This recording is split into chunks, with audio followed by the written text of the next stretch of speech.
Hi people and hello my Gilligan Carnage crew, it's Chili here, the man of British Design from my eyes, doing a 5-minute review on 1137's newest album, Moving to Montana. It feels like ages since they crept up on my radar by dropping a message on one of my videos asking for me to review their latest album. In fact, they were the first request to do so, and I'll admit that I have a personal connection to this band. It also feels like a privilege to witness these young musicians evolve in their sound over time and hone in their craft. The music primarily is lo-fi with some deep bass roots, but this hasn't stopped them from branching out into other areas such as jazz or even hip-hop centered concept albums, and they do so with a broad range of guest musicians in their respective circles. Moving to Montana is the band's 7th album, I believe, and like the title to this video says, it's their most ambitious to date. Now, lo-fi is a bit of a throwaway genre, as several musicians might write music with the aspirations of having their songs included on the Lo-Fi Beats YouTube channel, but in all honesty, when was the last time that you could recall any prominent tune on that channel?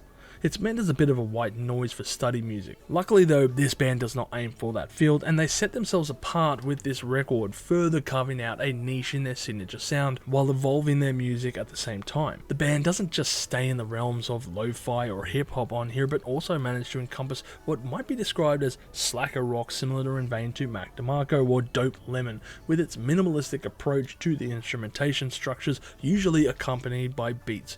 But it doesn't stop there. They also managed to push into a more pop-centric electronic realm, as can be heard on Count on Me. I just want to do the thing my time.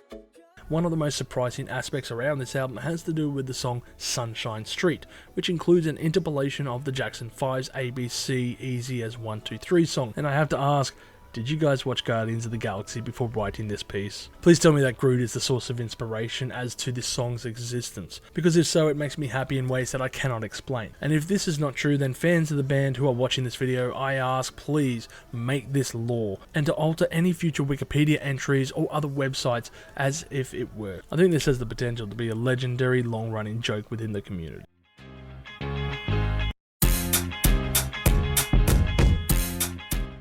This is not the only instance of musical interpolation as well, as the entire album does contain several others, such as with Swedish House Mafia song Don't You Worry Child at the beginning on Count on Me. I'm sure there are plenty of others on this record as well that I haven't covered, but these are the ones that I certainly picked up on, and perhaps I am showing my age a bit here.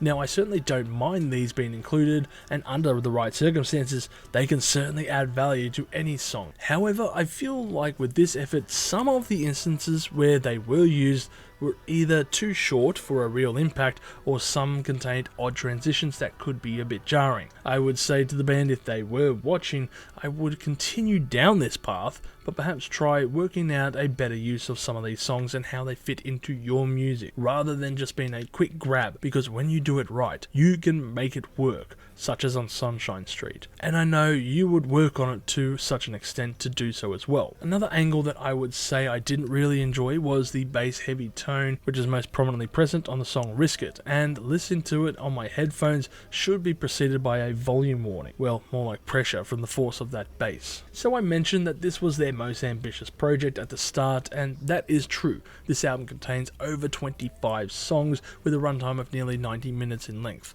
I did speak with the band surrounding this album's name, as I thought that it tied in with the previous record, Goodbye Mr. Moreau, but they have confirmed the real meaning behind this title, alluding to the dream of one day moving to this location, which I guess makes this a semi-concept kind of based record, or at least an idea that the crew are cooking up. Who knows what the future holds, I guess, but it does feel like this effort is as large as the Yellowstone Ranch, just with less drama and far less branding, hopefully. Overall, I'm going to give this album a score of 8 million chilies on the spicy scale, with my favourite tracks being Sunshine Street, It Was Supposed to Be Us, and Count on Me. This album came as a bit of a surprise to me, and it's because of so many reasons as mentioned before. The length of this album seems audacious, however, it feels justified, like it's the soundtrack to a long drive to the location of Montana. The music is sounding much more precise, as if with surgical precision in the production side compared to their past. However, it is still a little while off, feeling like they are really finding themselves. Most importantly though is the changes on here, which are mostly welcoming and of course steps in the right direction. If you enjoy some lo-fi hip-hop sounding records with slacker rock, then perhaps this is going to be to your liking. I guarantee it is different to most of the things that you've listened to in this field anyway. But as always, make sure to listen to this album for yourself, comment below with your thoughts, and don't forget to stay spicy out there.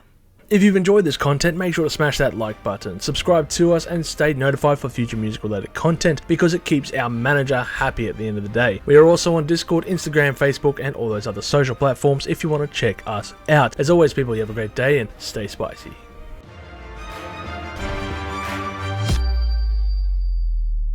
I am 1137. I am Groot.